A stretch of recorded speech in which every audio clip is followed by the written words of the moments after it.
Sup, Nerdmigos, and the Jive Talking Nerd, John Norgrove. We've got Wife here. We're here for the 25 reviews of Beermas. Today we are reviewing Once Upon a Time at Christmas, 2017 Hulu horror movie. I believe this is this part of the Blumhouse? I think it's horror part of the production Into things? the Dark stuff. The Into the Dark stuff, yeah, But which is a Blumhouse production. Yeah. His production house is the one that's doing this. His TV production house specifically. Yeah. Either way, it's a Hulu original. It's a Hulu original, yeah. And our beer for the day is Stone's Scorpion Bowl IPA, which is these cans are printed upside down, and I love that. It's that like forces you to chug it logic. You know, it's cute. It's a cute little like marketing. We definitely ploy. picked it because of the can. Yeah. Also, like, you can turn it upside down, and I'm super like, like, is it gonna blow up? What are we gonna do? I'm just like carefully Oh my god, watching. dude. What was it, like a week and a half ago, dude? Like every third beer I opened just like exploded. That's true. Hold that. Put this back. Boop. This is 7.5%. It's an IPA, so you know we're going for big hots.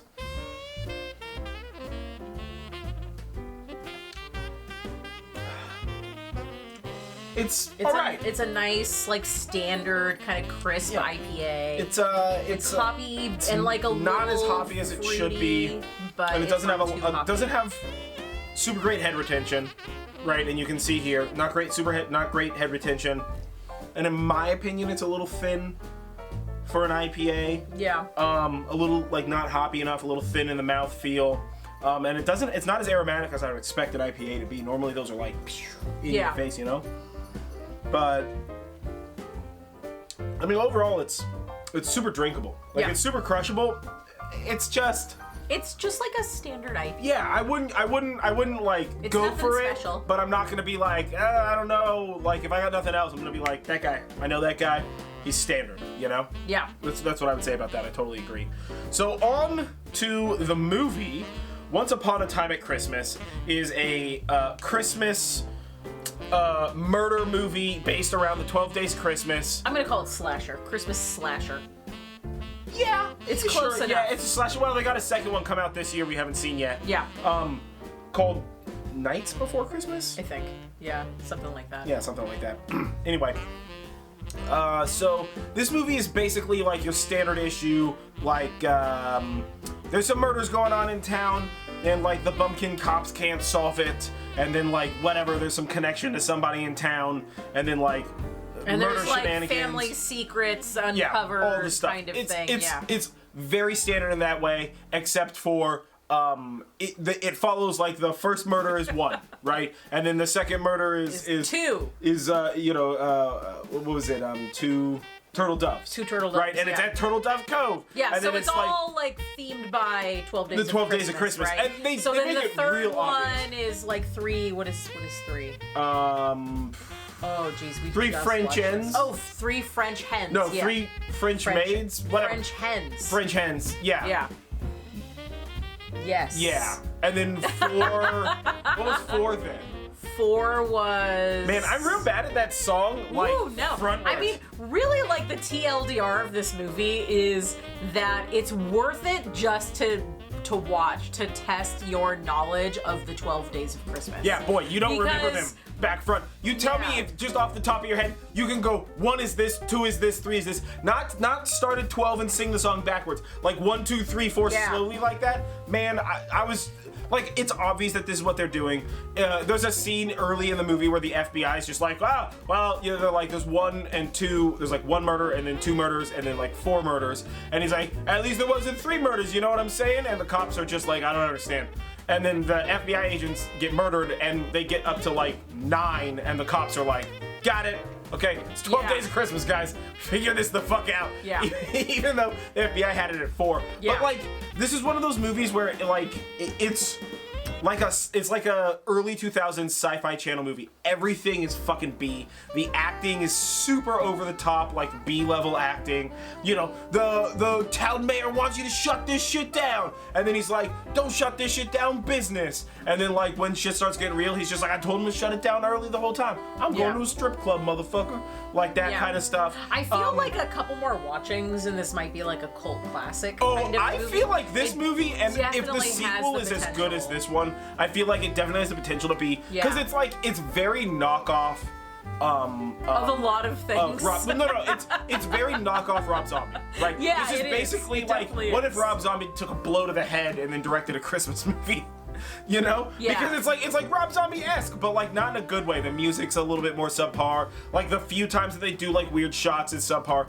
There is almost no practical effects in this. It is all the worst CGI of people just being like arrowed, blood, just it's awful fucking CGI. Yeah, this was, you know what? I recommend you watch it. As bad as this movie was, it's the kind of bad where you watch it and you're just like, pause the movie, go back 10 seconds. Was that lady just blinking even though she's supposed to be a corpse? Yeah, that's like, a thing that I kept times, noticing throughout the whole movie. Or like, pause this, go back a little bit. Why is she walking like that? And like the bad lady's just like, rah, rah, rah. She's like walking with her legs like cartoon cowboy style, just like rah, rah, rah, walking down the stairs for like no fucking reason. I think the thing that I noticed the most that like didn't make sense, that was for no reason, is at least for 2 corpses during the movie, they were obviously supposed to be dead because of the wounds murder, that they had, but they definitely were not. There was one where a guy's like sitting in a chair and he's dead and you like see him swallow. Yeah. And there's one where... And he has an applique on his neck for the wound, too. And there's one where there's a girl who's supposed to be dead, like a lady, and not only do you see her breathe, but she literally blinks. Yeah, like at scene transition. You can see that they edited as deep into that transition as they as deep into that scene as they could. They tried to for it hide to still it. have it. They tried to hide it with the transition. They did and not it's hide still it. super fucking obvious. Like So okay, so we're just gonna get right into best bits. I feel like for you, best bits was probably the breathing corpses. The best bits was the breathing corpses. Yeah. It was like Where's Waldo for me. For me, the best bits in this was the fact that all of the police officers in it were wearing uniforms that said police, and everybody was a police officer. But the town mayor specifically referred to the chief of police as the sheriff. Yeah. And he called all of the other police officers deputies. And he's like, get your deputies on this. I'll take your job, sheriff. Like, yeah, you're such a bad sheriff. And I'm like, all of their shirts say police. He has like a police-shaped shield, not a sheriff-shaped star. They sit like, in an office that has a banner that says police. Okay, it's a police station. I think this fucking town mayor just thinks that police is the sheriff, and that's not how that works. It's fucking insane. It happens hilarious. a million times, and nobody ever addresses it. It's that. There's some new sequences. There's just some shit that's going on in this movie where it's like, okay. There's just like weird stuff. Whoever wrote this literally has no fucking clue what they're talking about. Yeah. Like about policing work, or about bodies, or about like crimes, or about how to choreograph an action shot. And they're doing it, and they're not doing a bad job, because the movie is actually super funny and enjoyable and brutal, and the murders are like awesome and like everything. But it's just like you're constantly being kind of pulled out of it where you're just like, oh, what the fuck was that? Yeah. Was that like it's like a CGI arrow where they had an arrow with like an arrow blood stain wound, just like in 3 frames fly in and stick in somebody, and they're like, with the blood stain already. With the blood stain on the arrow as a fly, and you're just like, that is the worst fucking CGI, man. Like, just rig up a prop. It would be so much easier. Like, it's such a weird fucking movie. Yeah. I highly recommend you watch this. We had a great time. I had a great time. It was definitely a fun watch. Not a good movie, but a fun watch. It's a great popcorn movie. Get yourself some beers. Heck, get yourself some of this IPA right here from Stone. And some Christmas cookies. And some Christmas cookies. Those ones in a tin. 10 Christmas cookies. Yeah, man. Those are the Dip best. them in the IPA. Pro tip right there. There you go. So either way, I've been John Norgrove. This has been Wife. This has been 25 Reviews of Beermas. Our movie was the Christmas something Mordecai. Ooh, the Christmas. No. Once Upon a Time at Christmas. Once Upon a Time at Christmas.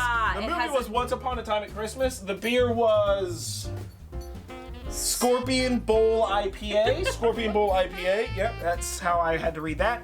Because I've been drinking. Both were good. Give them a fucking try. Yeah. Don't forget to like this video, comment below, share, subscribe, ring the bell, do all that kind of stuff. And Merry Beermas to all, and to all a good pint.